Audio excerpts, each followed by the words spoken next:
Hook, in 1987, a nurse at Mercy Falls Hospital watched a patient's bed slide across the room with no one touching it. Then she heard the screaming start. Hook_ND. Pattern_interrupt. Mercy Falls Hospital opened in 1923, a sprawling brick building on the edge of a small town in upstate New York. For 60 years, it served the community through wars, outbreaks, and quiet winters. Nothing remarkable ever happened there. Until 1983. That's when the first patient went missing. Pattern_interrupt. Her name was Eleanor Vance. She was admitted for pneumonia. Standard case. Routine recovery. On her third night, a nurse did a routine check at 2 a.m. Eleanor was in bed, asleep. The nurse left. Came back 15 minutes later. The bed was empty. The sheets were still warm. The window was locked from the inside. The door hadn't been opened. Eleanor Vance was simply gone. No trace. No explanation. The hospital filed it as a wandering patient, but something felt wrong. The staff felt it in their bones. That cold sensation that creeps up your spine when you know you're not alone in a room. But you are. Cliffhanger. Over the next 2 years, 6 more patients vanished. Same pattern. Same time. Between 1 a.m. and 3 a.m. All from the same wing. Ward 3B. The hospital administration tried to keep it quiet. They blamed faulty door locks. They blamed staff negligence. But the nurses knew better. They started refusing night shifts on 3B. They said the air felt different there. Thick. Pressurized. Like something was breathing back at you. Pattern_interrupt.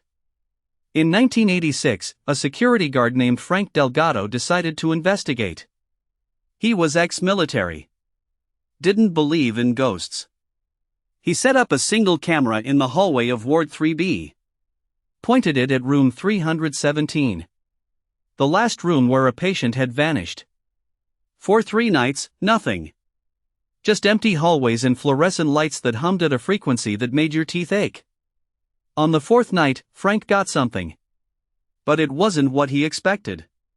Pattern_interrupt. The footage shows the hallway at 2:14 a.m. Empty. Then, at 2:17, the lights flicker. Not a normal flicker. A slow dimming, like someone turning a dial. The shadows stretch. They move in directions that don't match the light source. Frank watched the tape in real time. He said later that his skin felt like it was crawling. Like ants under his shirt. Then, at 2:19, the door to room 317 opens. Slowly. No one is there. But the door opens. And something steps out. Frank couldn't see it on the tape. But he felt it. He said the temperature in the room dropped so fast his breath fogged. And then he heard the footsteps. Heavy. Deliberate. Coming down the hall. Toward him. But the hallway was empty. Cliffhanger. Frank ran. He didn't stop until he was in the parking lot. He quit the next morning. But before he left, he made a copy of that tape. It's the only known footage from Ward 3B that survives. And what it shows is still debated. Some say it's a glitch. Some say it's a shadow. But Frank always said the same thing. He said, whatever took those patients, it didn't walk through the door. It walked through the walls. Pattern_interrupt. By 1987, Mercy Falls Hospital was in crisis. The disappearances had become public. The local newspaper ran a series called The Vanishing Ward. The hospital board decided to close Ward 3B entirely. They sealed the doors. Boarded up the windows. They told the public it was for renovation. But everyone knew the truth. They were trying to bury what was happening. But you can't bury something that doesn't stay dead. Pattern_interrupt. In April 1987, a new nurse arrived. Her name was Sarah Chan. She was young, ambitious, and she didn't believe in rumors. She took the night shift on 3B. Against every warning. Her first night was quiet, uneventful. She almost convinced herself it was all superstition. Then came the second night. Pattern_interrupt. At 1:47 a.m., Sarah was doing rounds. She passed room 317. The door was closed. She remembered it being open earlier. She checked the lock. It was sealed. She walked on. But she felt it. That prickling sensation on the back of her neck. She turned around. The door was now open. Just a crack. She could see darkness inside. Not just the dark of an unlit room. A different kind of dark. Thick. Hungry. She heard a sound. A wet, dragging sound. Like something heavy being pulled across a floor. She backed away. She ran to the nurse's station. She called security. By the time they arrived, the door was closed again. Locked. Sealed. But on the floor inside room 317, they found a single footprint. Too large to be human. And it was still wet. Cliffhanger. Sarah Chan never worked another night shift. She transferred to daycare. But she couldn't forget that sound. The dragging. The wetness. Years later, she told a reporter that she still wakes up at 1:47 a.m. every single night. And she always checks her bedroom door. To make sure it's closed. Pattern_interrupt. The disappearances continued. By the end of 1987, 13 patients had vanished from Ward 3B. The hospital finally closed its doors for good in 1988. The building was abandoned. Left to rot. But the story didn't end there. Because people kept going in. Urban explorers. Paranormal investigators. The curious. And some of them never came out. Pattern_interrupt. In 1995, a group of 5 college students entered Mercy Falls Hospital. They were filming a documentary. They had permits. They had flashlights. They had a plan. They entered at 10 p.m. By midnight, 3 of them wanted to leave. They said the air was wrong. Too still. Too cold. They heard whispers from rooms that were empty. But the leader, a guy named Marcus, insisted they stay. He wanted to get footage of Ward 3B. They found the sealed door. It was padlocked. But the padlock was open. Hanging loose. As if someone had unlocked it for them. Marcus pushed the door open. The darkness inside was absolute.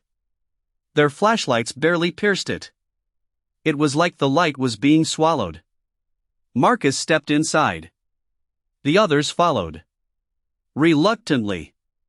Pattern_interrupt. The footage they shot that night is still online.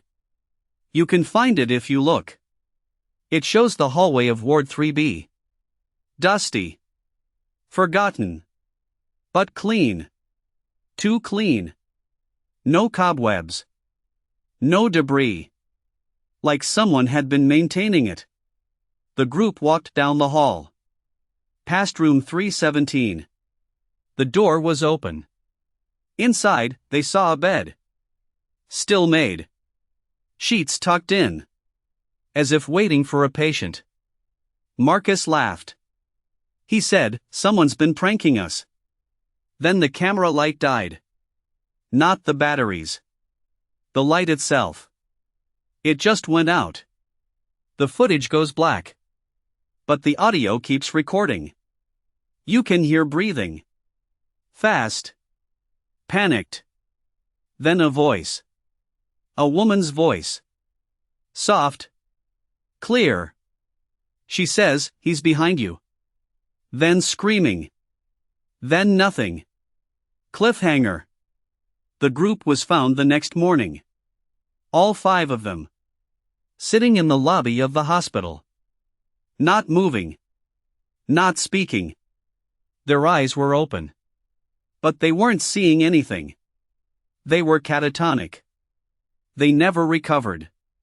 To this day, they sit in a state facility, staring at walls. Occasionally, one of them will whisper the same thing. He's behind you. Pattern_interrupt. The hospital still stands. Abandoned. Overgrown. The local government has tried to demolish it 3 times. Each time, something stopped the project. Equipment failures. Unexplained accidents. Workers refusing to go near the site. One bulldozer operator said he saw a face in the window of room 317. A woman.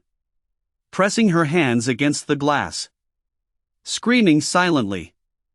He quit the next day. Moved out of state. Pattern_interrupt. But here's the part that keeps me up at night.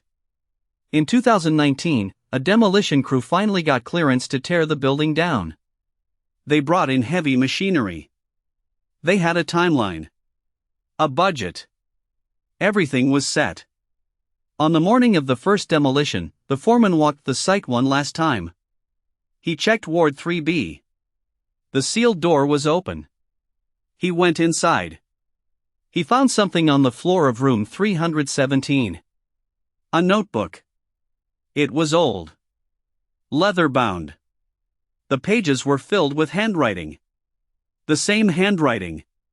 Over and over. A single sentence. Written thousands of times. It said, "I am still here." Pattern_interrupt. The foreman brought the notebook to the authorities. They tested the ink. It was dated to 1923. The year the hospital opened. They tested the handwriting. It matched no one on record. But they found something else. In the margins of the first page, there was a name. Eleanor Vance. The first patient who vanished. And below her name, a date. January 12, 1983. The day she disappeared. But there was another date below that. November 3, 2024. A date that hasn't happened yet. At least, not when the notebook was found. Cliffhanger. So here's the question.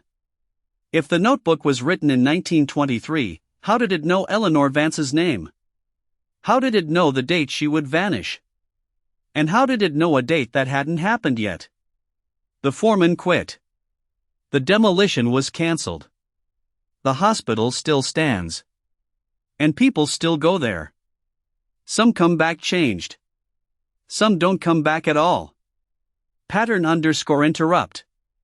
The last recording from Mercy Falls Hospital was made in 2022.